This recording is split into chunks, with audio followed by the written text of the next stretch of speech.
గురుగారు, సంక్రాంతి మరుసటి రోజు వచ్చే కనుమతో పాటుగా సంవత్సరంలో మొత్తం 5 కనుమలు ఉన్నాయని అంటారు. ఏమిటా 5 కనుమలు?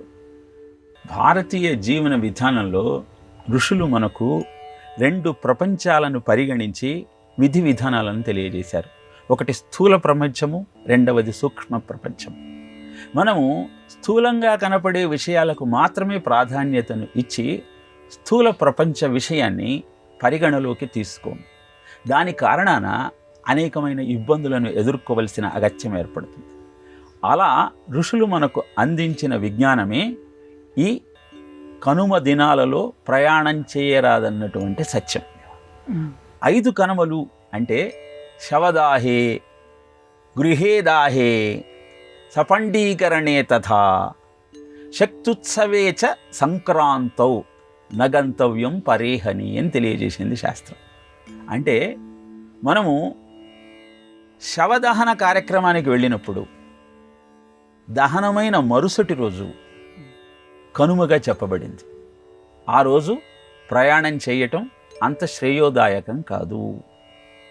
కారణము, జీవుడు దేహాన్ని వదిలిన తరువాత 13 రోజుల పాటు ఈ భౌతిక ప్రపంచంలో ఆ ఇంటి చుట్టూయే తిరుగుతూ ఉంటాడు. మరి అతని కోరిక నువ్వు ఇంకా ఉండాలని ఉన్నప్పుడు అతన్ని నిరుత్సాహపరచటం ఎందుకు? అదే సూక్ష్మ ప్రపంచం అని తెలియచేయటంలోని ఆంతర్యం. గ్రామదాహే, గ్రామంలో అగ్ని ప్రమాదం జరిగి అనేక ఇళ్ళు తగలబడినప్పుడు, ఉత్పాతం జరిగినప్పుడు మరునాడు ప్రయాణం చేయరాదు.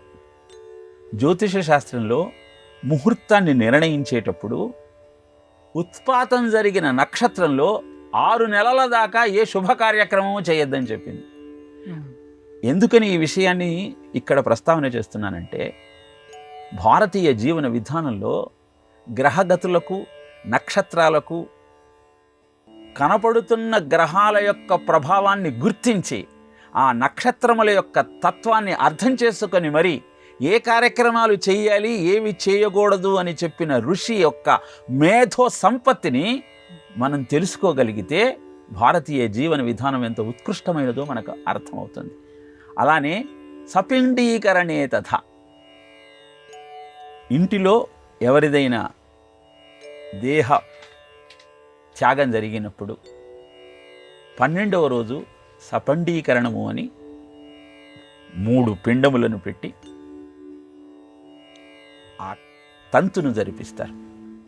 ఈ సపిండీకరణం జరిగిన మరుసటి రోజు కూడా ప్రయాణం చేయకూడదు.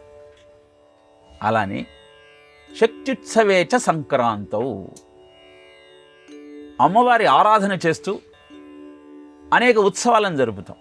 ఆ ఉత్సవం జరిగిన మరుసటి రోజు ప్రయాణాన్ని మానుకుంటే మంచిది. సంక్రాంతిలో భోగి, సంక్రాంతి, కనుమ. కనుమ నాడు కాకి కూడా కదలదు అన్న సామెత మనం వినే ఉంటాం. ఇలా ఈ 5 కనుమలు కూడా ప్రయాణానికి పనికిరావు. సూక్ష్మ ప్రపంచంలో ఉన్న శక్తుల యొక్క ప్రభావాన్ని కూడా పరిగణలోకి తీసుకొని ఋషులు మనకు అందించిన విజ్ఞానమే ఈ 5 కనుమల వృత్తాంతం.